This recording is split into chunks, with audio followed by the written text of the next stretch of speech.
वार्तांकन रोखठोक बातमी। देशभरात खळबळ उडवणाऱ्या नीट 2026 पेपरफुटी प्रकरणात सीबीआयनं मोठी कारवाई करत लातूरमधील बालरोग तज्ज्ञ डॉक्टर मनोज शिरुरे यांना अटक केली आहे। स्वतःच्या मुलाला परीक्षेत फायदा मिळवून देण्यासाठी त्यांनी आरोपी शिवराज मोटेगावकरून प्रश्नपत्रिका खरेदी केल्याचा गंभीर आरोप तपास यंत्रणांनी केलाय। लातूरहून चौकशीसाठी पुण्यात आणल्यानंतर सीबीआयनं अनेक तास कसून चौकशी केली आणि त्यानंतर त्यांना अटक करण्यात आली। या प्रकरणात विद्यार्थ्यांच्या पालकाला झालेली ही पहिली अटक असल्यानं संपूर्ण तपासाला नवं वळण मिळालंय।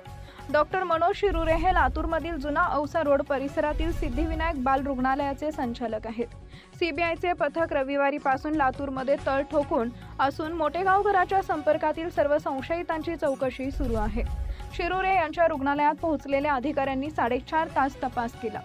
या दरम्यान काही महत्त्वाची कागदपत्र, मोबाईल फोन आणि डिजिटल पुरावे जप्त करण्यात आले। प्राथमिक तपासात डॉक्टर शिरुरे यांचे शिवराज मोटेगावकर आणि पीव्ही कुलकर्णी यांच्याशी संबंध असल्याचं उघड झालंय। मागील काही वर्षांपासून ते या नेटवर्कच्या संपर्कात असल्याचा संशयही सीबीआयला आहे। सीबीआयच्या तपासातून पेपरफुटीचा संपूर्ण कट अत्यंत नियोजनबद्ध पद्धतीने रचण्यात आल्याचं समोर आलंय।